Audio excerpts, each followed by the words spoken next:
Everybody, this is Viane, founder of Global Tech Women. Welcome to our last day of Voices 2015. It's been an exciting journey so far. We've had 31 sessions, and I'm really looking forward to the last sessions of the day. And I hope that you will take advantage of our recordings and also attend these last few sessions so that you can learn more about women in technology around the world.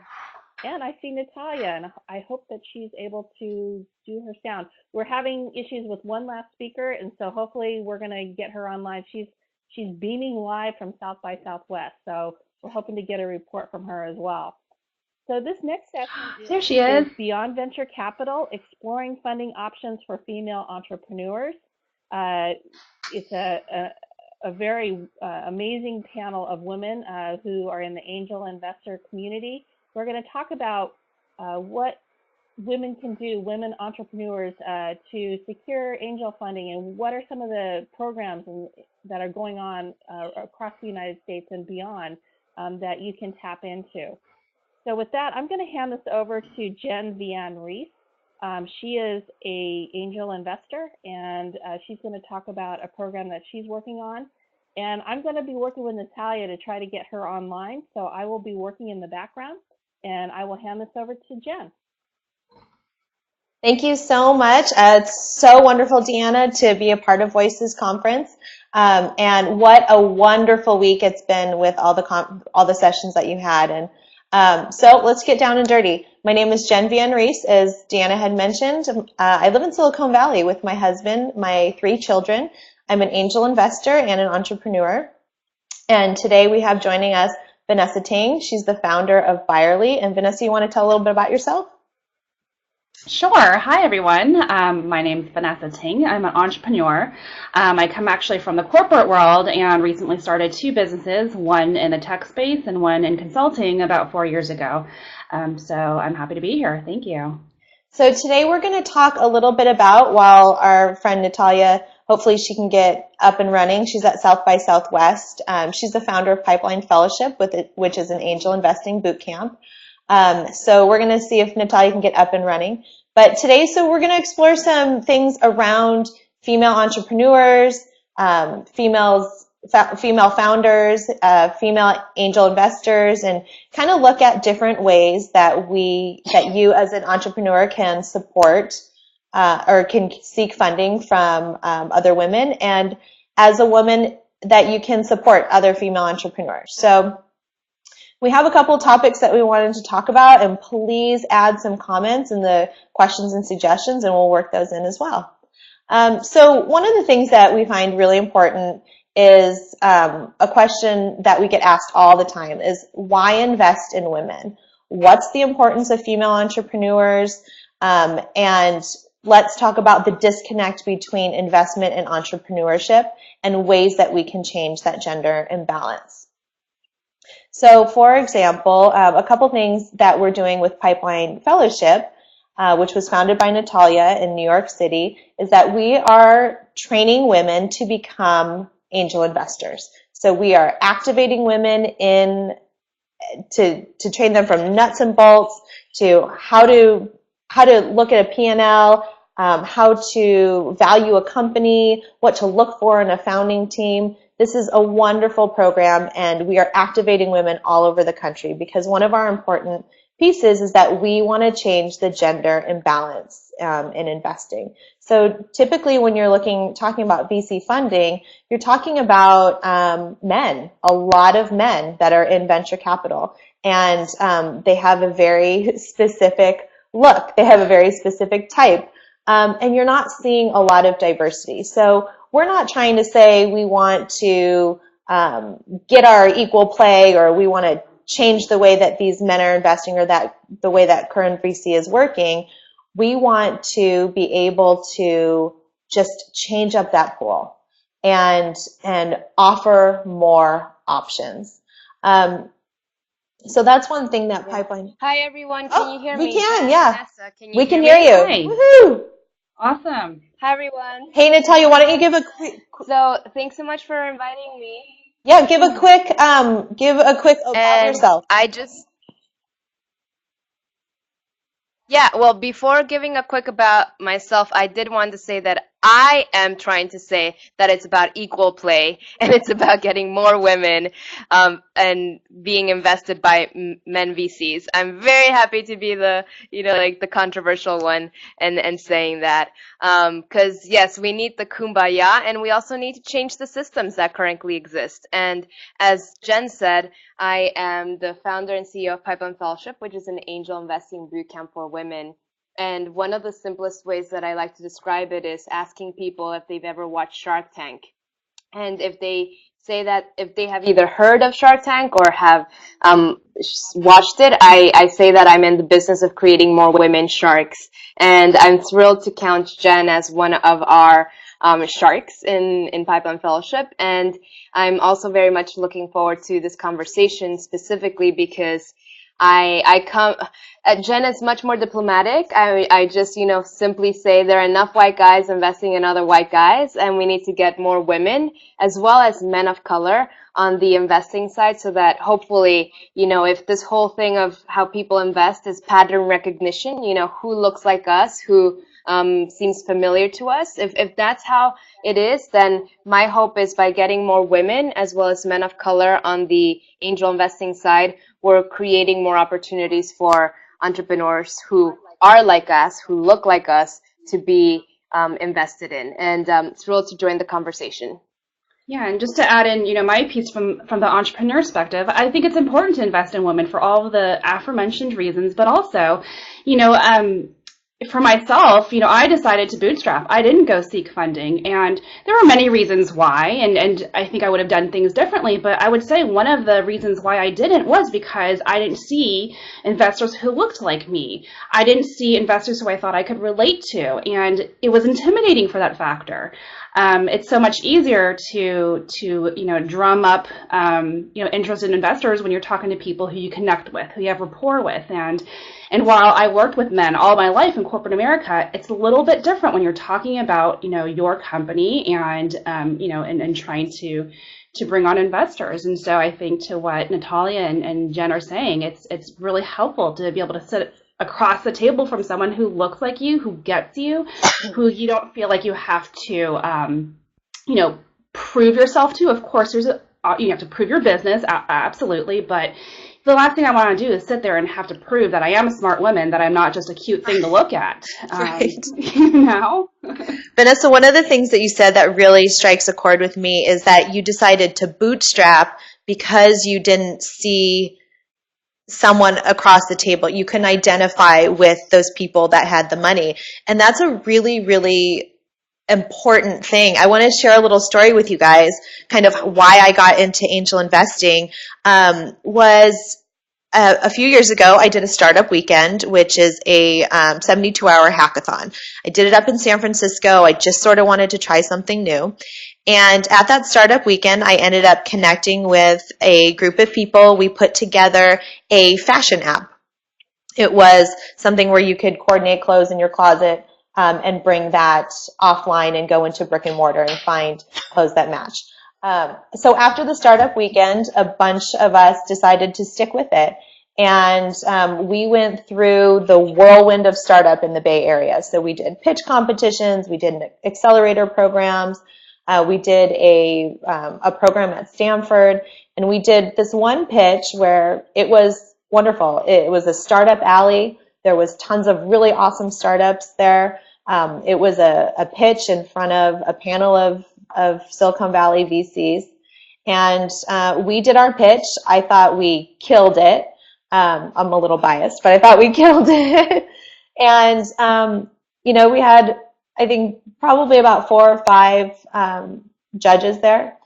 And one of the judges, who's a very well-known entrepreneur and venture capitalist, said to us, "It's very distracting to have an all-female founding team."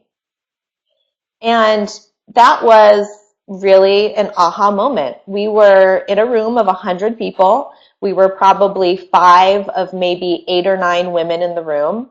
And to be told that we were distracting, you can take from that you can make whatever assumption you want to, But those were definitely not comments that were made to any of the male founders that were pitching. So that was a real aha moment for me. And I realized, wow, they actually don't get us. They don't get what we're trying to do because we have a product or an app geared towards women. And they just don't get us. There's no reflection of commonality between the VCs and the entrepreneurs. And at that point, I thought, you know what? Why am I on stage? Like, why am I pitching? Why can't I be on the other side? And why can't I be supporting female entrepreneurs? So Vanessa, for you to say that you bootstrapped your business because, basically VC seeking out venture capital funding would be sort of a pain and a loss for you, is really powerful because, being able to identify with somebody, even on a basic level, you still have to prove your business is amazing and that you've got what it takes. But being able to just look across that table and say, all right, well, there's someone that I can relate to at least because they're a woman, or there's someone I can relate to because we might have a similar background. That's really powerful. That's really important. It is. And, to kind of take that to the present time, I started this tech company about 3 years ago almost. And, I think in retrospect, I would have gone out for funding and I probably would have, fought the battle and just kind of bit the bullet and did it. Because where I am now is, we've pretty much run out of our seed funding. We're growing, we're post revenue, but we don't have that traction that we probably would have had if I was able to get a larger round of financing to build a really strong team, to hire who I need to hire, and to get me through, what we call the valley of death, in terms of funding and startup resources, right? So, growth is happening, but it's so slow. And in retrospect, I should have gone out there, and I would have loved to have had more women mentors to take me through fundraising, as well as women investors that I could go to. Natalia, can you share with us a couple of the companies that Pipeline Fellows have invested in? Oh, I think we may have lost Natalia. Natalia. Okay. There we go. We can hear you now. Yeah. Yeah, so before I think there's just a delay, so we'll do that, this. I did want to take a step To back. answer your question. Oh, can you hear me? Can you hear me okay? Yeah, I'm here. Can you hear me? Okay, great. So I wanted to take a step back and, thinking about the audience, I wanted to kind of talk about the funding continuum that entrepreneurs generally see. So we generally talk about, as Vanessa mentioned, we generally talk about bootstrapping. Then we talk about the friends and family round. Then we talk about the angel round. And then we talk about the VC round. And so something that I often underscore with a lot of people is that a lot of, particularly for women of color entrepreneurs, and including as well white women, we don't have the friends and family for the friends and family round. And so for me, what I have been passionate about doing is positioning I'll call them sharks in training, to serve as that family / friend that can put that critical early capital injection to get these businesses to the next level. Because as Vanessa kind of mentioned, it is this pun intended, it's a pipeline, and in order to get through the pipeline, we need to have support at different stages. And so the other thing that I did want to bring up is that, there are a lot of, in the blogosphere, there are a lot of posts that talk about how women as well as men of color entrepreneurs were not getting funded. And the other side of the coin is that we're also not pitching. And so there are at least 3 reasons why that's the case. The first reason is that we're simply not being invited into the room, because guess who manages the guest list? Yes, cis, straight, white guys. The second reason is, and this kind of goes back to Vanessa's point about her own business and how she's growing her business, is, does someone have a scalable business model that could benefit from angel or VC financing? Because there are some entrepreneurs who might not actually have a business model that fits, what VCs/angels are looking for. So that's the other key, just kind of the awareness and education, just in case there might be, a woman entrepreneur out there, it might be you, hearing this presentation, who does have a scalable business model, and you just haven't thought about the VC angel route. Or alternatively, if that's not the case, a really helpful resource is a book called The Big Enough Company by Adelaide Lancaster and Amy Abrams. And their whole theme around their book is that, yes, it will be great to see more high growth, women-led companies. At the same time, some of us might not be interested in having a high growth company, and it's okay. And validating whatever sort of size your company is, it's big enough for you. And as long as you are happy with whatever size your company is, then that's a different conversation than not having the choice to grow your company to be as big as you want it to be. And then finally, the third reason, and this is where I am very pro lean in, I come out not as an LGBTQ Latina, which I am, but like as being pro lean in, is that there are a lot of, particularly I know a lot of women entrepreneurs who hesitate and they wait to pitch. And that's why I was so proud of Jenn and her own story, that she had this really great idea, she had assembled the team, and then they were going out there and they were pitching. Because if you're not even putting yourself on stage, stepping up to the plate to pitch, then even if you don't secure funding that day, you might get really helpful feedback from the potential investors in the room, and also you might get connections. The investors in the room might not be interested in funding your business potentially that day. However, they might know an investor, they might know an angel, they might know a VC who might be interested in your company. I did want to provide that perspective, and then Jenn, Vanessa, please feel free to jump in, and then I'm happy to. I know, Jenn, you wanted to share a little bit more about that sort of companies that have secured funding from Pipeline Fellows, and perhaps a great way would be for you to talk about Repurpose and the company that your cohort invested typically in. Between 5 and 10 women that come together. We do a 6-month training program. It's one weekend a month for 6 months. And during that process, we do a pitch summit for female social entrepreneurs. So that's a really important distinction for what Pipeline does, is that we fund female social entrepreneurs that have for-profit businesses. So these are women that have a for-profit company that have some sort of social or philanthropic mission to their business. So my cohort invested in Repurpose compostables, and they are a fully compostable alternative to plastic goods. The reason, we had a number of really wonderful companies and wonderful women that pitched. And the reason Repurpose made sense for us was, one, because clearly she has a social mission. It's 100% compostable, which is amazing. And she had a proprietary design on the products that she's making. The founder, her name is Lauren, is amazing. And I will say that her company is wonderful. Her growth is terrific. She's got an awesome team. But Lauren is amazing. And I don't want people to underestimate the power of yourself as the CEO, as your chief evangelist. And I think Vanessa is definitely, in that category too. She's her own it factor. And that was the same with Lauren.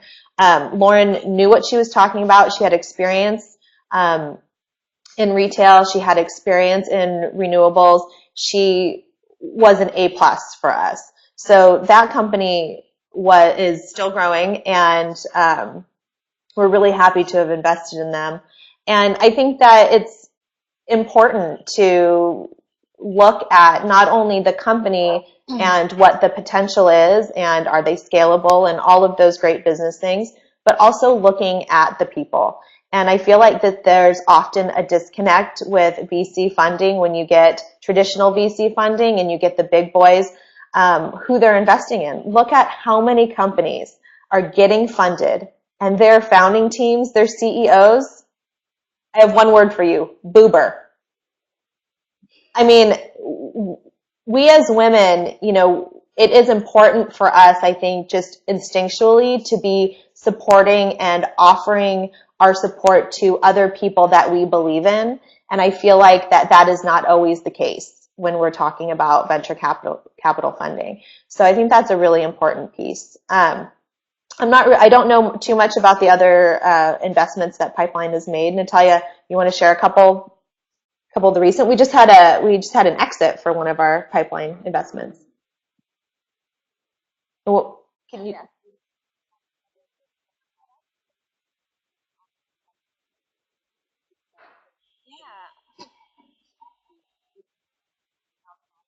Yes, we did, and it's called Philantech, and it's an online grants management system. So, looking at creating efficiencies between nonprofits and their funders, and so just kind of like going in terms of our specific deal flow, which is women-led for-profit social ventures. I came at it because in 2008, I had the opportunity to build a network of women social entrepreneurs in New York City from about 6 women to over 1,200 within 2 years.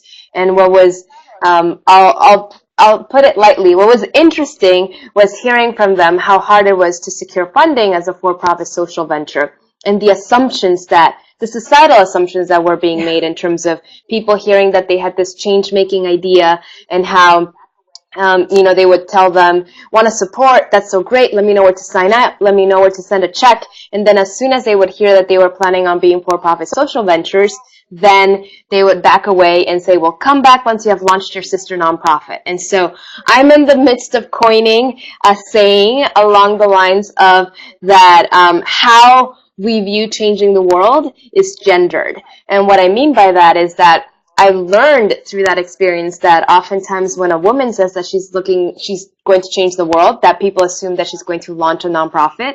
And guess what? When a guy says he's going to change the world, people in general are not assuming that he's going to launch a nonprofit. So for me, that's really in terms of, creating more capital, it was really specifically for something that I'm passionate about. And Vanessa Hurst, she's the founder of Code Montage. She has a really cool pseudo-rhetorical question, which is, shouldn't doing good be the only way to make a profit? And that's really what I was looking to do, engage high net worth women who probably have an experience making a positive impact with their money through philanthropy, through donations, through charity, and creating this bridge into angel investing, and sharing with them that they could make a positive impact with their money by investing in entrepreneurs and women specifically who are creating for-profit social ventures. And with respect to that, something that I'd love to also kind of go a little bit more into the nitty gritty is, Vanessa, you say now, in hindsight, that going out and securing funding, of course, that's something to keep in mind. And I do know this, Nicole Sanchez, I like to call her hashtag a wise Latina. She has this very provocative saying, which is that bootstrapping for a lot of us in our communities is simply called living.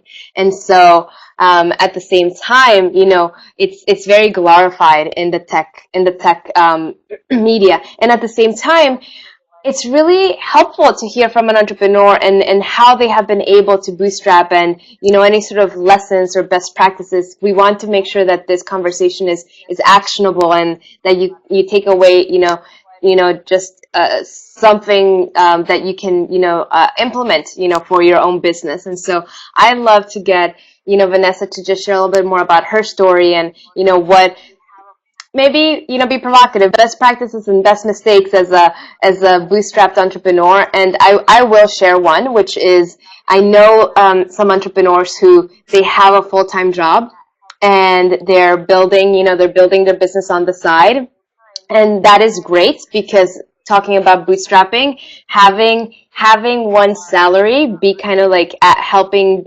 extend that runway is really important. At the same time, I'd say like my tip would be, if you are an entrepreneur who also has a full-time job and you're looking to raise funding, that time when you're like, okay, I'm ready to raise funding, I would strongly encourage you to finally, put both feet, into your startup and be full-time, because potential investors generally aren't seriously considering people who are not 24/7 focused on their company. So I'd say that would be one of my tips. Like, yes, sure, if this is a way that you're able to get through, let's just say like your MVP, your minimum viable product, or getting something out the door, great. And at the same time, just know that when you're ready to have others be serious about your business, Yeah, you thank you, need to be Natalia. the That's first a one, really you know, great to be question. serious as And, well. with And regards Vanessa, would love to to, hear from you and working any full sort of like, time, like, as I you need mentioned, to like work full lessons learned time, or not or because tips that you might investors will have for invest our in you, audience. but also because your business needs it, which is exactly why investors look for that. But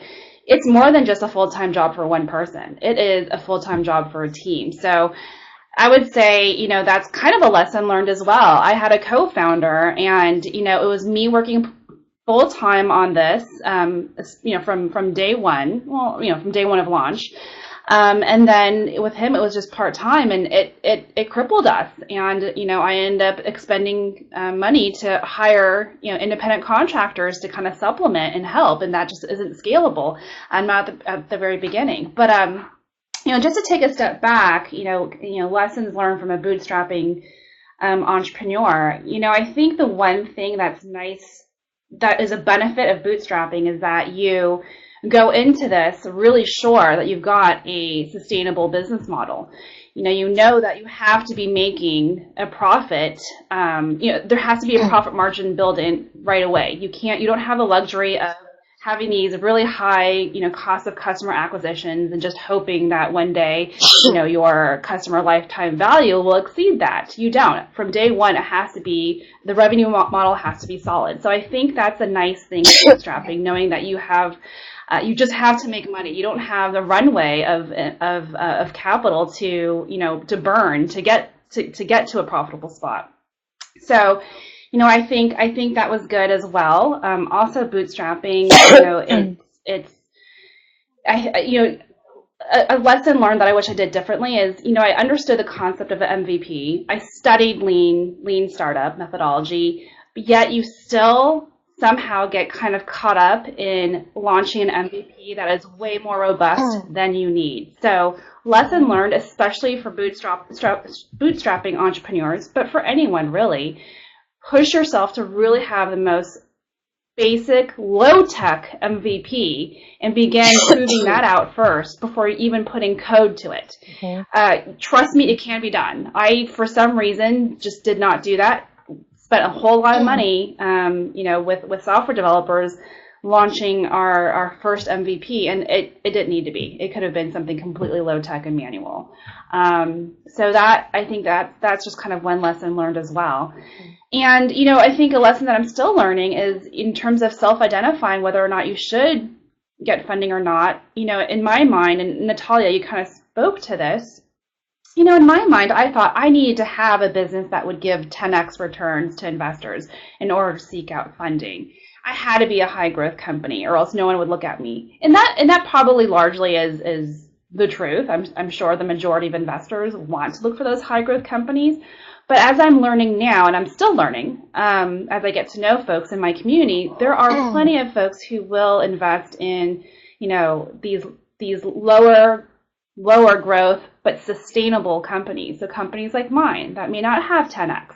Maybe it's just 3x or 5x. But there are folks who will invest in that, and I think that was a huge aha for me recently, and I'm still just beginning to kind of unearth these resources. So I really would challenge those who are really debating whether or not to bootstrap versus seek funding to reach out and find mentors who can help you kind of help you understand the landscape quickly, and B, start just kind of making introductions. I wish I did that. Vanessa, one of the things that you said, go ahead. Go ahead, Natalia.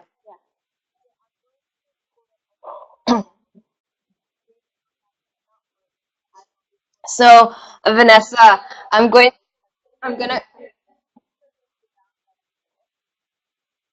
yeah.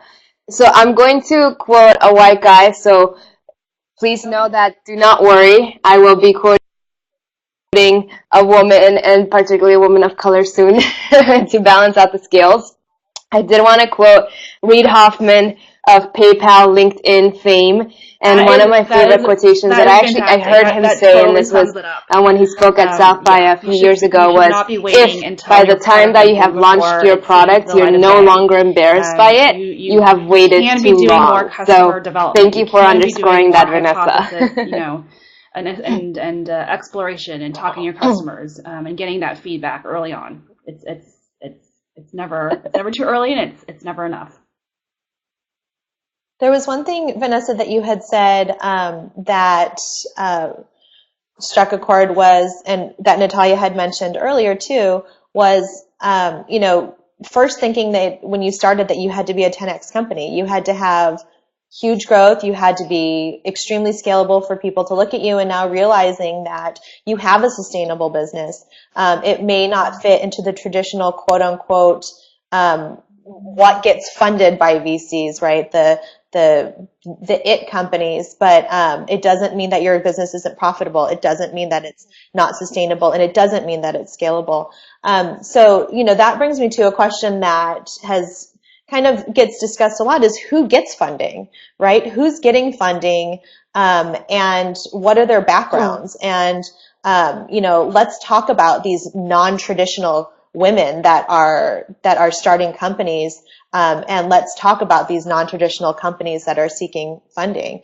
So a big discussion that always comes up is the background of a female founder. Do you need to have a STEM background? Do you need to have a business background? As an angel, I see women of all different backgrounds pitching for funding and creating these amazing businesses.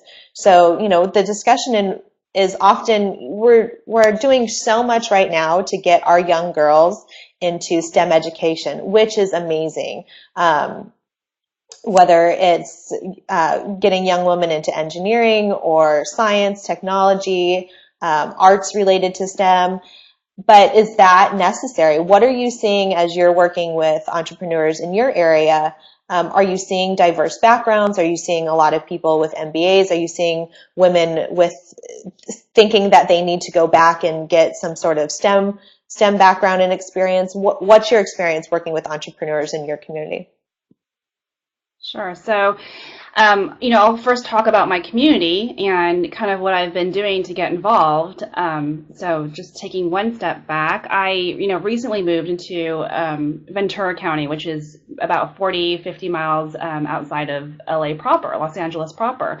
And in this community, it is predominantly male. All the entrepreneurs out here are mostly male. And I've been very vocal in building a startup community out here. There is one that's kind of emerging. It's not yet thriving, but there's just different folks out here doing different things. And the vast majority of them are male. There aren't very many female entrepreneurs, female tech entrepreneurs for that matter. And most of them are men. And just kind of thinking back to the folks I know, both in where I am now and in Los Angeles, both men and women, there are definitely far more men getting investment than women. I know so many women out there, pounding the pavement, trying to meet with investors, and I hear their stories, and their traction is a lot slower in terms of gaining interest, finding that that lead investor than it is for men. This is just my observation, so it's not at all scientific, but I think it's I think it's just really interesting to see kind of who's out there first of all, and then also kind of who's getting funded. In terms of the backgrounds of folks getting funded, I see a lot. Yes, traditionally they look for the co-founding teams that have an MBA and a software engineer at the helm. But more and more, I'm seeing actual software engineers wearing the business hats and doing quite well wearing the business hats. And those are the ones who are actually successful in generating interest with angel investors as well as VCs. And so, do we as women need to, promote more STEM education among girls? I think in general, yes, it couldn't hurt. But do you need to have a STEM background to be invested in? I don't know. I think definitely my quantitative background. Now I don't have a STEM education. My undergraduate degree is Bachelor of Arts in International Relations. My graduate degree is in business. But I have a very quant-heavy background from my work experience, and I think that has served me well. It served me well in terms of how I run my business, how I think about my business, and my attention to the financials. I think that has served me well. I certainly, for myself, wish I could code because, gosh, there are days where I'm so frustrated and I wish I could just jump in and do something myself rather than rely on others. That just might be my personality, that I, am very independent and don't like to rely on others. So, back to your question, Jen, for me, I think it can only help the quality of entrepreneurs, women entrepreneurs, if we have more that have a STEM education, but it's not the only ticket. I think Right. women who have domain expertise across any field is important, especially if that's the business you're launching, something that's in your domain. Jenn and Vanessa, can you hear me right now? Yeah, we're good. We can hear you. Yes. Oh, great, because Maya was saying that I wasn't here. So I have 2 points, and I'm thrilled to see that we have an audience member who asked a question. So I want to make sure that we do bring up crowdfunding.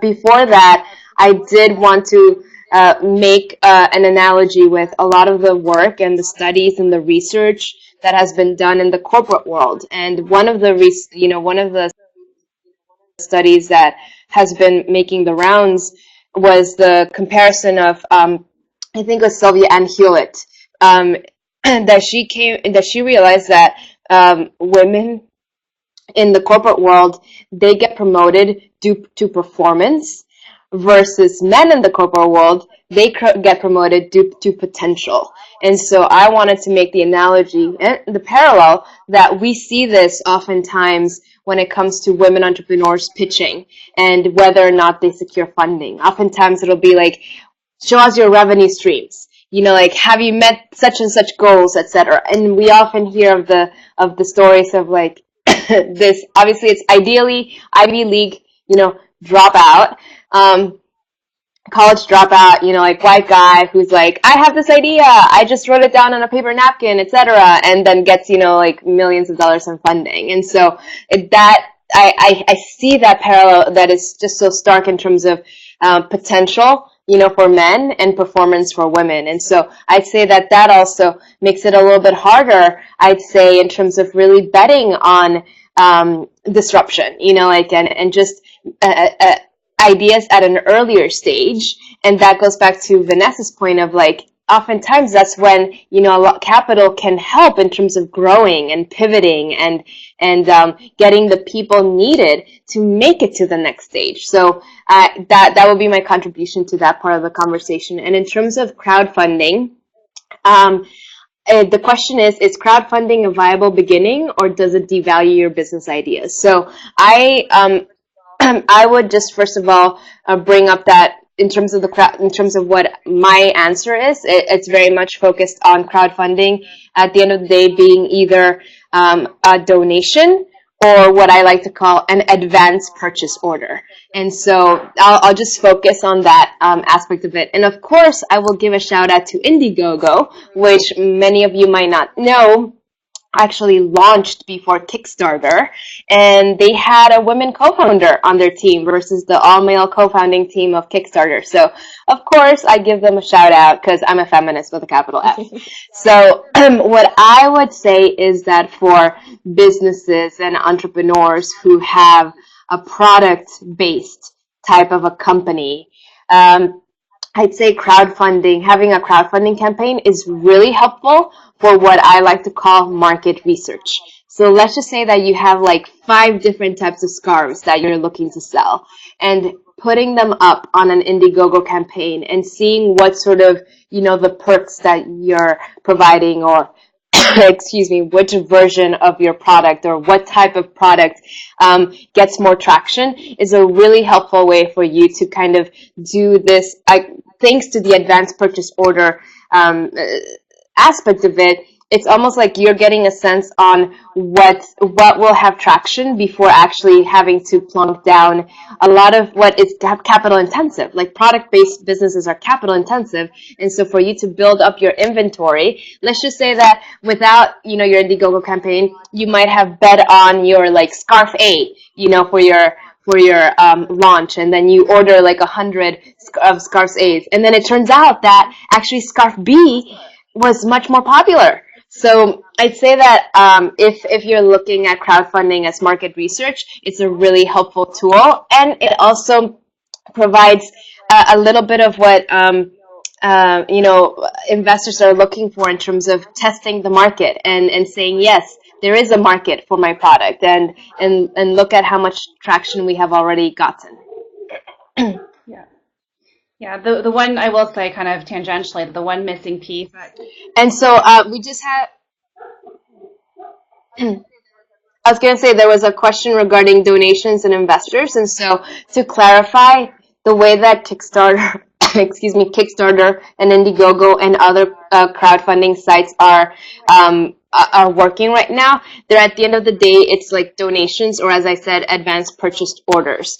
And so there are some, thanks to the Jobs Act getting passed, there are what I'll call crowd investing platforms that are looking to create opportunities for non-accredited investors, this is my understanding, to literally invest, in exchange for equity. Those still, like the SEC still hasn't passed regulations, so that still isn't happening. And then there are some crowd investing platforms, and those are open to accredited investors. And what accredited investor means is, just the easiest ways to clarify what that is, according to the U.S. government, it's someone who makes, $200,000 as an individual in income, or $300,000 with a spouse in joint income, or $1 million net worth. And my understanding on why the U.S. government, placed these sort of arbitrary designations is because at the end of the day, angel investing in general, is high risk.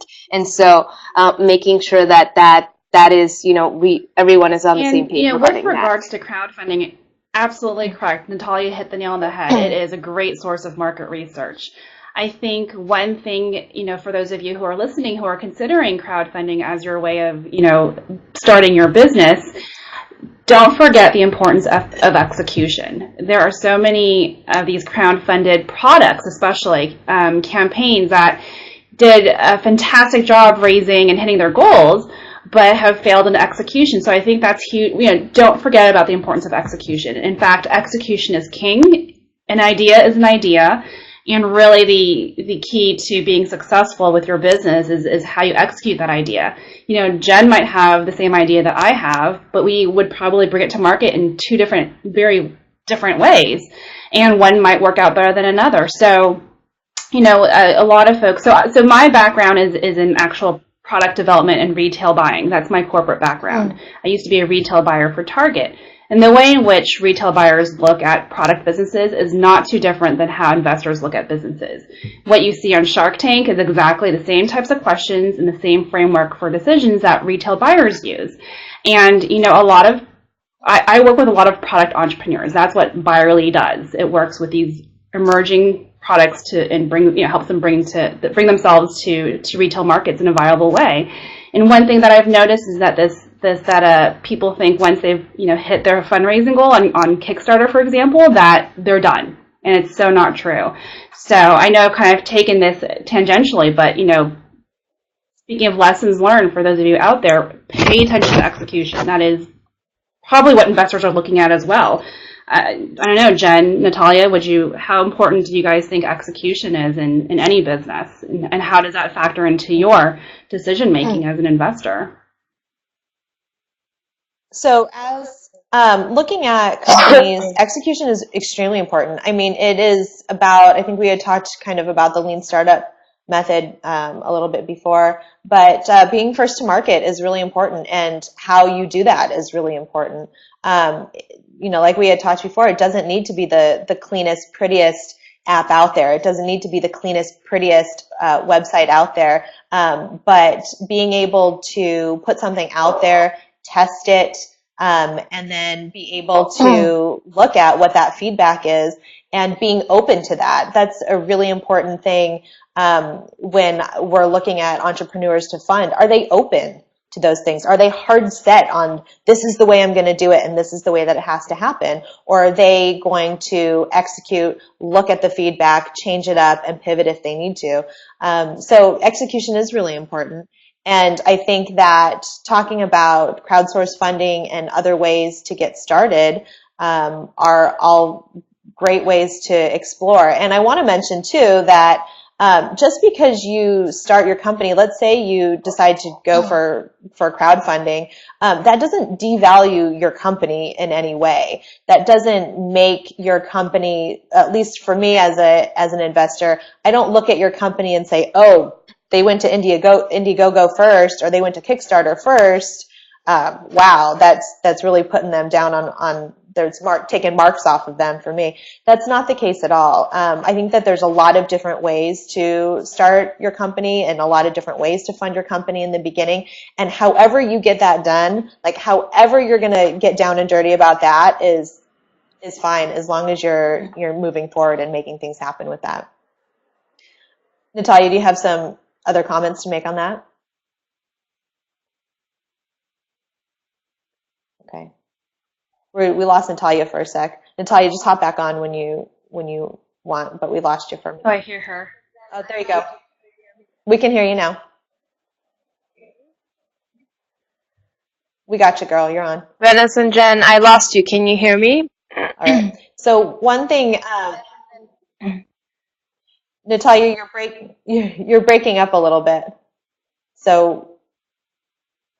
Okay. So one thing, Vanessa, that we had talked about. Vanessa and Jen, can you hear me? Not just about how we can support women with equity investments, but what are other resources and other ways that women can get support besides funding? And I know that you're doing some work with the venture development community down where you are in SoCal.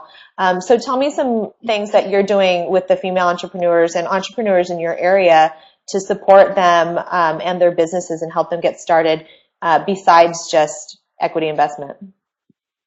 Sure. Well, kind of, how this, how what I'm doing now began was me identifying that, hey, there were plenty of mistakes I made, in the first 3 years of my business that could have absolutely been avoided. And this is, the mistakes I made are probably common mistakes. And, thinking about kind of, where most businesses fail, it's usually in those first 2 to 3 years. And oftentimes those failures are avoidable. Usually they're failures in terms of building teams, in terms of bringing your MVP to market, in terms of, there's just so many things that are common.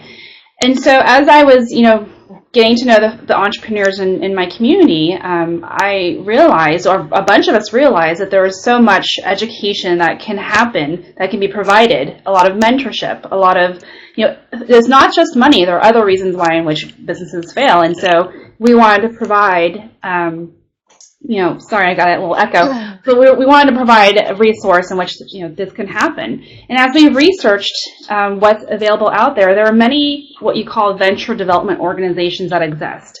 They are organizations that focus on early stage entrepreneurs. They're identifying high potential entrepreneurs who may not have built a team yet, who may have just an idea and is about to embark into idea validation. But there are a bunch of folks out there that need nurturing and need resources, not just, obviously financial, but also, non-financial, in order to get through those critical first, few stages of launching a viable business. And so, if these venture development organizations exist. There are, some in Ohio. A lot of them are kind of linked to regional economic development. So a lot of them are 501c3s. A lot of them are related to, they're related to, municipal governments. But, I would encourage everyone who is, thinking about launching a business, whether it's tech or non-tech, to really just look and see what's available to you. So whether it is Googling venture development and seeing what comes up near you, maybe it's even Googling early stage women investors, because oftentimes a lot of those networks have resources that they're willing to provide. They're not just going to give you money, but they're going to also kind of give you some resources and connections. So there's stuff out there. I'm even just beginning to kind of scratch the surface on this, but what we're doing out here is something called a venture development organization by the name of Co-Founders Crunch. It is, built by entrepreneurs who have exited successfully, as well as, you know, folks like myself who are living and breathing the grind of startup. And really what we're doing is just leveraging our networks, leveraging, you know, you know, there's education programs out there that can be facilitated by universities. You know, what we're doing is just providing this education for high potential early stage entrepreneurs, helping lead them through team development, help them through, you know, identifying and validating their business idea, and bringing them through the lean startup process and helping them get to MVP.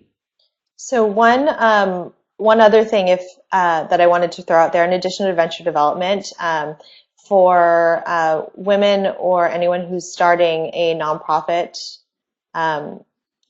organization, there are groups called venture philanthropy, and these are groups similar to venture development, but they are specifically focused on nonprofit organizations. So they take the concepts of venture capital, whether it's the investing or the management and incubation, and apply it to philanthropic-based organizations.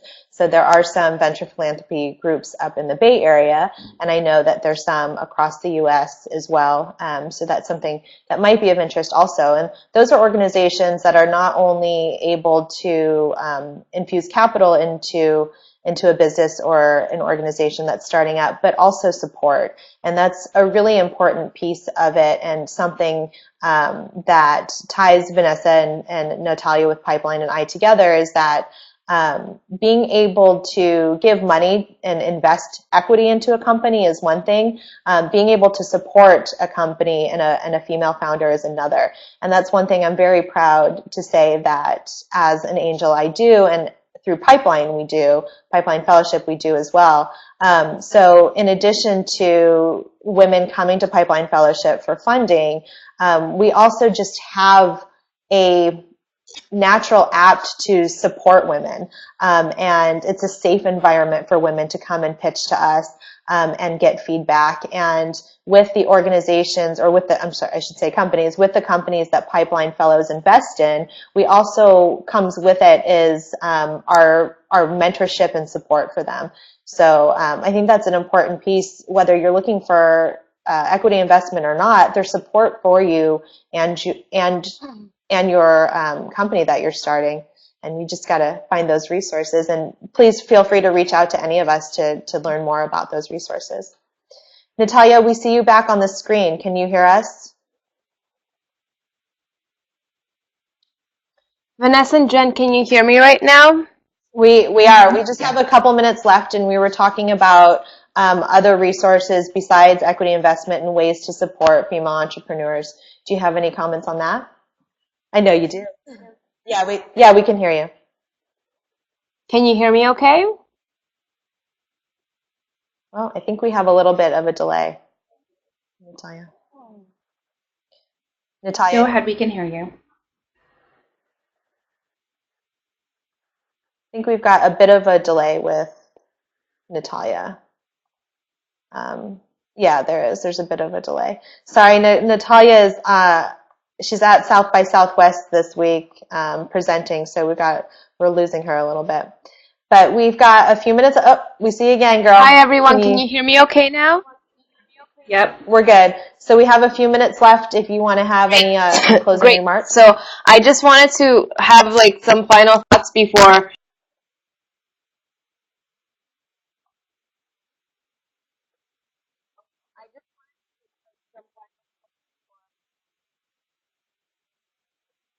Oh, girl, we keep losing her. Vanessa, why don't you? Yeah, I think we lost her. Yeah. So we've got. I will say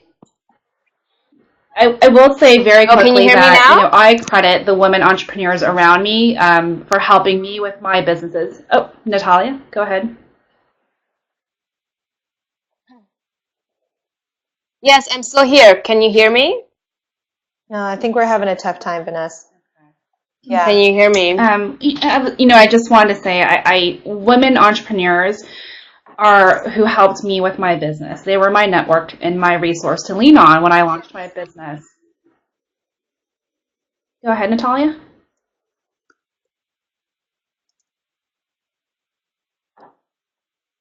Yes, so just to finish my I thought, for wanted to those show, of you well, who first of all, are that for me, the entrepreneurs, top who are spot is women, lean on the each queen. other. So I just wanted I to, think there's so much value and willingness that oh, we're able to provide for one another that, I didn't really seek from men, and I'm not bashing men because there have been plenty of men who have helped me, but,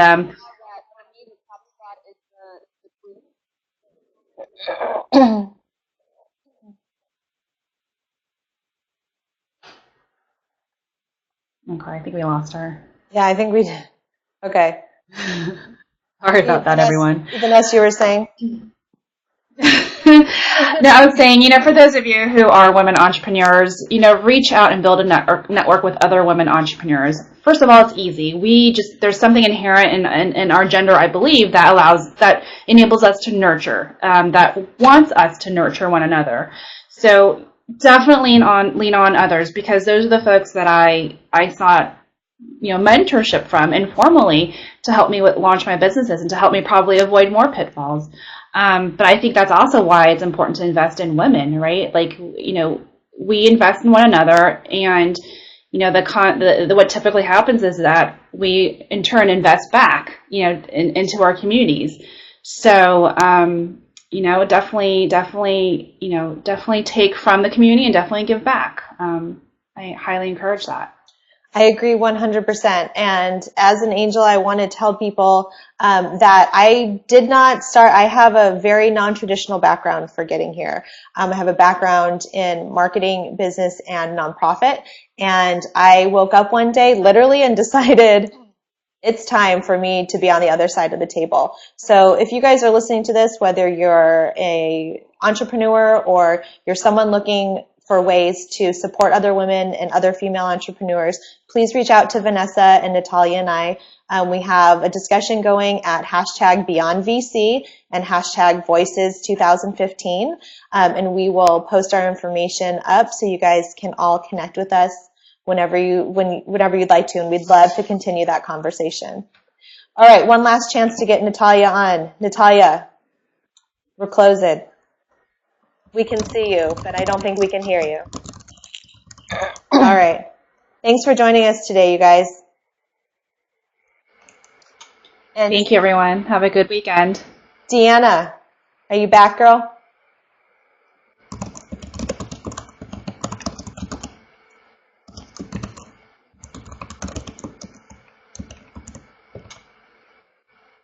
Thanks, everybody, for a really great session. Appreciate all of your work. Thank you to our audience.